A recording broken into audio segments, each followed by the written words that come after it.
Ito ang latest update sa Socorro Bayanihan Services Incorporated sa Surigao del Norte, ang grupo ng kulto na pinamumunuan ni Senior Aguila. Karamihan sa namatay at inilibing sa Sitio Kapihan ay mga bata.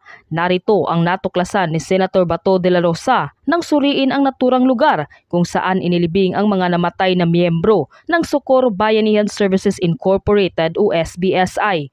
Halina't sabay-sabay nating panuorin at alamin ang bidong ito. Ngunit bago tayo magpatuloy, huwag kalimutang i-like, share, subscribe, and click the notification bell for more updates and for more upcoming videos. Maraming salamat! Bakit marami mga bata? Hindi ko po alam kung bakit namamatay yung mga bata. Bugay naman katiri. Baka maobserbahan mo siguro bakit mga bata. Bakit kulang kayo ng child care dito? Hindi ko po talaga alam yun, sir. Yeah, one year to 1 year, 2 years old, 3 years old namamatay. Di ba dapat ang bata, hindi yan basta-basta namamatay? Bakit kaya Sir, hindi lang po ng mga bata, meron po din mga matatanda dito. Oo, Marami bata. Hello, 21 na pinanganak, namatay, 22, 1 year old. Ito, 21 na pinanganak, 21 namatay. So, 2 days lang yun, sir. 2 days. May mga sindi. Di ba? Yun, nagdipon-dipon, matanda na yun. 21. Bata nga. Kinuha niya na. Ano? So sir, anong recommendation nyo dito, sir? Sa nakita nyo rito sa master? Sir, dito sa camera, sir. This has to be investigated. Siguro natin na walang pan. There's no other questionable circumstances leading to the death of these children. Ayun, babata eh. Babata, 1 year old, 2 years old, meron pa ilang araw lang. So ibig sabihin, kung ganun, baka kulang kayo sa alaga dito. Hindi binabawalan yung mga mothers na dalhin sa proper child care yung bata. Bakit matay ng ganun kaaga? Talaga, sir. We are very open for hospitalization, medical. In fact, we have a medical assistance po sa ina-extend ng aming organization. Tapos pinapadala sila sa labas. Yes po, sir. Hospital. As far as Davao, Cebu City, Surigao, ganun po yung ano naman dito sa sistema po, sir. Pero ma'am, nakausap ko yung mga dating miyembro, sinasabi nila wala man daw bakuna dito. Sir, Walang nutrition para sa mga bata. that's another story. Ganito lang pinipersecute kasi kami, sir. We cannot expect them to say positive against us. Matatandaang nagtungo si Senator Ronald Bato de la Rosa ng Committee on Public Order and Dangerous Drugs sa Sitio Kapihan sa Socorro, Surigao del Norte. Kasama si Gobernador Lidon Barbes, mga kinatawan ng Department of Social Welfare and Development or DSWD, Department of Environment and Natural Resources or DANR at maging ang opisina ni Senator Coco Pimentel at Senator Risa Hontiveros para magsagawa ng inspeksyon kaugnay ng mga di umano'y kaso ng pang-aabuso sa mga menor de edad ng mga miyembro ng Socorro Bayanihan Services Incorporated o SBSI nitong Sabado, October 14, 2023.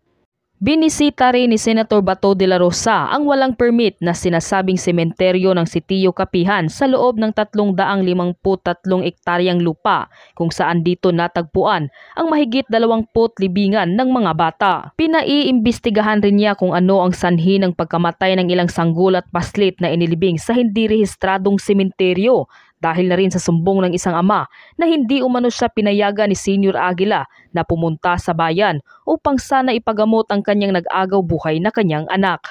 This need to be investigated. Siguruhin natin na there's no other questionable circumstances leading to the deaths of these children. Ang babata pa 1 year old, 2 years old, meron pang ilang araw lang. So ibig sabihin, kung ganun baka kulang kayo sa alaga dito, binabawalan nyo ang mothers na dalhin sa proper child care yung bata. Bakit namatay ng ganun kaaga? Ani ni Senator Bato de la Rosa. Nagkaroon din ng pagkakataon si Senator Bato de la Rosa na makaharap ang ilan sa umano'y mag-asawang miyembro na karamihan ay hinihinalang ikinasal sila noong sila ay minor de edad pa lamang. Tila hindi naman kumbinsido si Senator Bato sa mga sagot ng ilang miyembro ng SBSI na naninirahan pa rin doon. Aniya tila may pinagtatakpan pa rin ang mga ito. Dagdag pa niya tila prepirado na umano ang mga ito sa kanilang mga sagot.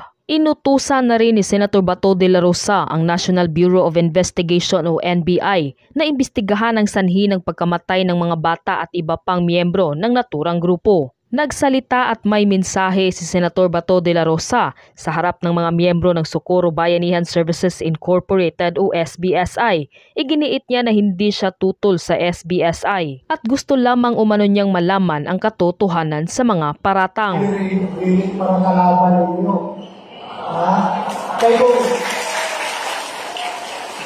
kung kalaban ko ninyo, di ako manitin.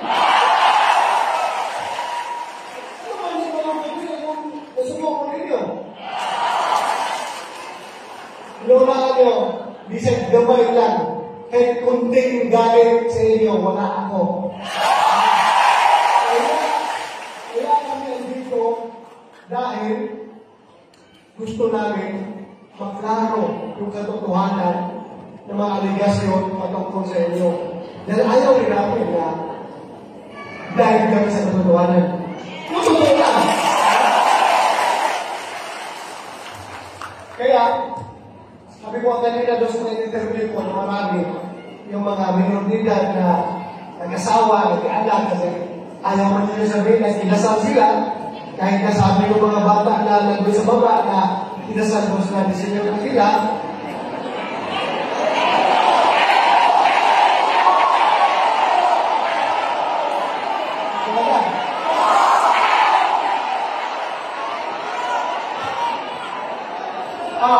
Isa pa kayo isyo. Ganang inyong mga anak ko mag-ismilan.